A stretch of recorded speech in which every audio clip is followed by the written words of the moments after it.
সোমবার উল্টো রথের দিন দুর্গাপুজোর খুঁটি পুজো হলো কলকাতার অন্যতম সারা জাগানো ত্রিধারা সম্মেলনীর। আর আগামী সেপ্টেম্বর মাসে শারদীয়া সংখ্যার শুভ সূচনা হবে বলে জানালেন ত্রিধারা সম্মেলনীর উদ্যোক্তা তথা কলকাতা পৌর সংস্থার মেয়র পরিষদ দেবাশিস কুমার। এদিন ওই খুঁটি পুজো উপলক্ষে নিজেই পুজোর আচার পালন করলেন।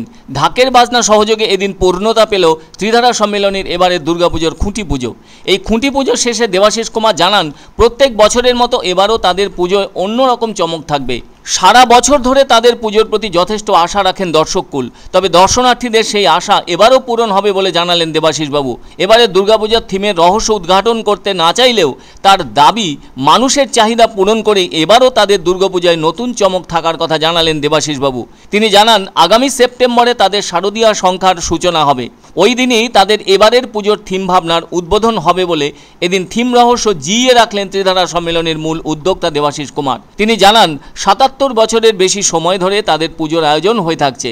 কলকাতার অনেকগুলো সারা জাগানো পুজোর অন্যতম ত্রিধারা সম্মেলনীর পুজো। শৈল্পিক ভাবনার দিক থেকে কলকাতার শ্রেষ্ঠ পুজোগুলোর মধ্যে পড়ে ত্রিধারা সম্মেলনীর পুজো। প্রত্যেক বছরই একটা না একটা চমক থাকছেই। উল্লেখ্য, গত বছরও দক্ষিণ কলকাতার এই ক্লাবের পুজো সকলের নজর কেড়েছিল আলো আর রঙের যুগলবন্দিতে। গত বছর ত্রিধারা সম্মেলনীর প্রতিমা ছিল এক ছাঁচের, যা কিনা সাবেকি প্রতিমার থেকে অনেকটাই আলাদা ছিল এখানকার মূর্তির আদল।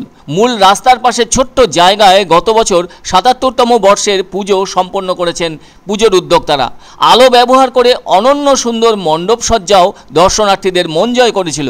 সামান্য ইলেকট্রিকের পাইপ ব্যবহার করে আলোর সাজে মণ্ডপটিকে সাজিয়ে যথেষ্ট আকর্ষণীয় করে তোলা হয়েছিল তাদের পক্ষ থেকে। ফলে দীর্ঘ লাইন দিয়ে দর্শনার্থীদের প্রবেশ করতে হয়েছিল ত্রিধারা সম্মেলনীর মণ্ডপে। তবে সেবার ত্রিধারা সম্মেলনীর পুজোর থিম ছিল উৎসব। আসলে দুর্গাপুজো যে সকলের মনের প্রাণ ভরা আনন্দ, সেটাই ছিল মূল থিম। গত বছর অবশ্য তারা থিম সংও বের করেছিলেন। আর এবছর তাদের পুজো ৭৮তম বর্ষে পদার্পণ করতে চলেছে। কলকাতা সহ সমগ্র রাজ্যে তো হাজার হাজার বারোয়ারিভাবে দুর্গাপুজো হয়ে থাকে। এর মধ্যে বলাই যায়, দক্ষিণ কলকাতার মনোহরপুকুর রোডে ত্রিধারা সম্মেলনী সম্ভবত একমাত্র ক্লাব গত ১০ বছর ধরে একটি বিশেষ পুজো ম্যাগাজিন প্রকাশ করছে, যা এবারও হবে। গত বছরের ওই শারদ সংখ্যাটিতে ৫০ জনেরও বেশি লেখক কবি অবদান রেখেছিলেন।